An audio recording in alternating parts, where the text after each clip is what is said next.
Hello दोस्तों, स्वागत है आप सभी का हमारे इस यूट्यूब चैनल में। आज की जो वीडियो है, इस वीडियो में हम बात करने वाले हैं वेस्टर्न रेलवे में अप्रेंटिस की वैकेंसी के बारे में। तो फ्रेंड्स, अगर आप रेलवे से अप्रेंटिस करना चाहते हैं तो आपके लिए ये बहुत अच्छा मौका है। वेस्टर्न रेलवे में वैकेंसी आ गई है तो आप इसके लिए आवेदन कर सकते हैं। क्या क्या सारी जानकारी इसके बारे में है, ये आज की इस वीडियो में हम देखने वाले हैं।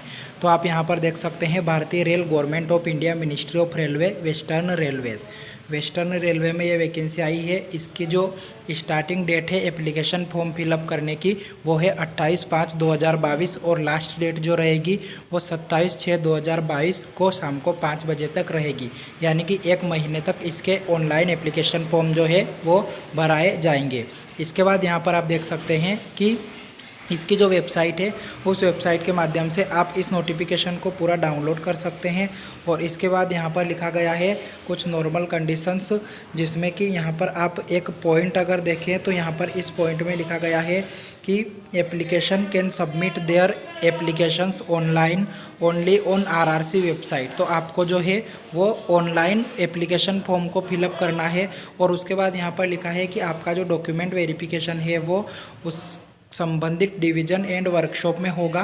और उसके बाद लिखा है कि in case of direct requirement from open market to post categories in level 1।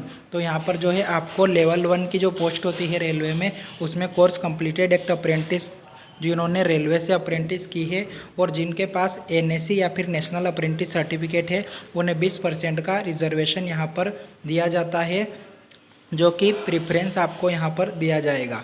इसके बाद इसके आगे हम यहाँ पर देखें तो एलिजिबिलिटी क्राइटेरिया लिखा गया है और उसके ऊपर टोटल पोस्टें लिखी गई है। तो 3612 टोटल यहाँ पर पोस्टें निकली है। और उसके बाद एलिजिबिलिटी क्राइटेरिया की हम बात करें तो यहाँ पर एज लिमिट आपकी 15 से लेकर 24 वर्ष होनी चाहिए। अब SC ST जो OBC के कैंडिडेट है, उनको यहाँ पर 5 वर्ष की छूट रहेगी अधिकतम। उसके बाद आगे यहाँ पर देखें तो यहाँ पर एक टेबल बनी हुई है जिसमें लिखा गया है कि UR SC ST OBC PWD category के लिए यहाँ पर आपकी जो डेट ऑफ बर्थ है वो कहाँ से कहाँ के बीच में होनी चाहिए। इसके बाद आगे हम यहाँ पर देखें तो एजुकेशन क्वालिफिकेशन के बारे में बताया गया है, जो कि आपकी 26/5/2022 को पूरी हो जानी चाहिए। यानी कि यहाँ पर लिखा गया है कि the applicant should have already passed the prescribed qualification on the date of issue of the notification 26/5/2022 as under. इसके बाद लिखा गया है एजुकेशन क्वालिफिकेशन में आपको 10वीं पास होना चाहिए और उसी के साथ में आपको टेक्निकल क्वालिफिकेशन में आपके पास ITI सर्टिफिकेट होना चाहिए, जो कि NCVT या फिर SCVT से होना चाहिए। इसके बाद यहाँ पर ट्रेड दी गई है, कौन कौन सी ट्रेड की यहाँ पर पोस्टें निकली है। तो ये सारी जो ट्रेड है ये सारी यहाँ पर दी गई है, इन सभी ट्रेड्स की यहाँ पर वैकेंसी निकली है।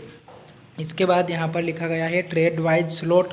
तो ट्रेड वाइज स्लॉट यहाँ पर एनेक्स्योर A में दिए गए हैं, जो कि आप यहाँ पर नीचे देख सकते हैं। इसके बाद यहाँ पर सेंट्रल गवर्नमेंट के जो नियम होते हैं उनके अनुसार रिजर्वेशन दिया जाएगा। और आपका जो कास्ट सर्टिफिकेट है वो सेंट्रल गवर्नमेंट के फॉर्मेट में ही लगेगा। इसके बाद एप्लीकेशन फ़ीस की यहाँ पर हम बात करें तो 100 रुपये आपके फॉर्म भरने में पेमेंट लगेगा। और इसके अलावा यहाँ पर SC ST और वुमेन कैंडिडेट के लिए यहाँ पर कोई भी फीस नहीं रहेगी। तो इस तरह से आप अपना ऑनलाइन पेमेंट कर सकते हैं इसके लिए। इसके बाद मेडिकल फिटनेस सर्टिफिकेट के बारे में बताया गया है कि आपको डॉक्यूमेंट वेरिफिकेशन के समय पर यहाँ पर एक फॉर्मेट दिया गया है, उस फॉर्मेट में आपको मेडिकल सर्टिफिकेट बनवा कर ले जाना है। इसके बाद इसके आगे यहाँ पर हम देखें तो आगे मोड ऑफ सिलेक्शन लिखा गया है। तो मोड ऑफ सिलेक्शन में आप यहाँ पर देखेंगे तो यहाँ पर आपका जो सिलेक्शन है वो सिलेक्शन मैट्रिकुलेशन एंड ITI के जो परसेंटेज है उनके आधार पर होने वाला है। तो आपका जो 50% परसेंटेज आपके 10th के और 50% ITI के, इन दोनों के आधार पर यहाँ पर आपका सिलेक्शन होगा और आपके जो मार्क है वो एवरेज बनाकर लिए जाएंगे। इसके बाद ट्रेनिंग का जो टाइम है वो 1 साल का रहेगा। 1 साल के लिए आपकी अप्रेंटिसशिप रहेगी और स्टाइपेंड आपको जो है अप्रेंटिस ट्रेनिंग के अनुसार मिलेगा, जो कि अलग अलग ट्रेड का अलग अलग रहता है। इसके बाद यहाँ पर मोड ऑफ एप्लीकेशन, तो आपको एप्लीकेशन फॉर्म को ऑनलाइन फिल करना है। इसके बाद यहाँ पर आपको क्या क्या डॉक्यूमेंट अपलोड करने हैं वो सारी चीज़ें भी यहाँ पर लिखी गई है। तो सबसे पहले यहाँ पर लिखा गया है 10वीं की मार्कशीट आपको चाहिए, ITI की मार्कशीट चाहिए, आपको NCVT या SCVT का सर्टिफिकेट चाहिए, कास्ट सर्टिफिकेट चाहिए। अगर आप डिसेबिलिटी कैंडिडेट है तो आपके पास डिसेबिलिटी का सर्टिफिकेट चाहिए, और EWS है तो EWS का सर्टिफिकेट आपके पास होना चाहिए। इसके बाद कुछ इम्पोर्टेंट इंस्ट्रक्शन दिए गए हैं जिन्हें कि आप वेबसाइट के माध्यम से डाउनलोड करके पढ़ सकते हैं। और उसके बाद यहाँ पर स्लॉट दिए गए हैं जो कि अलग अलग ट्रेड वाइज दिया गया है कि किस ट्रेड में किस का इसकी वर्कशॉप में कितनी पोस्टें हैं। जैसे कि आप यहाँ पर सबसे पहले देखेंगे तो फिटर ट्रेड की हम बात करें तो फिटर ट्रेड में टोटल यहाँ पर 941 पोस्टें हैं, वेल्डर ट्रेड में 378 पोस्टें हैं, कारपेंटर 221 पोस्टें, इलेक्ट्रीशियन 639 पोस्टें। इस तरह से टोटल यहाँ पर सारी कैटेगरी की बात करते हैं तो 3612 पोस्टें टोटल यहाँ पर है, जो कि अलग अलग डिवीज़न वाइज और अलग अलग वर्कशॉप वाइज यहाँ पर डिवाइड की गई है।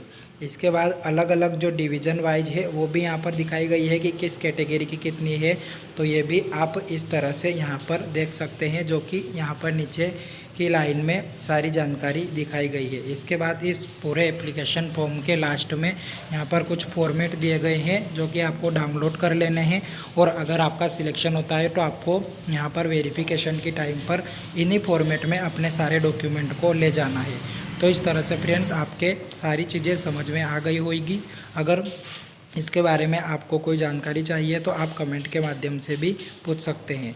तो आई होप फ्रेंड्स वीडियो आपको अच्छा लगा होगा। अगर आप रेलवे से अप्रेंटिस करना चाहते हैं तो इसके लिए आप ज़रूर आवेदन करें, अच्छी पोस्टें इसमें निकली है। मिलते हैं फ्रेंड्स नेक्स्ट वीडियो में, तब तक के लिए बाय।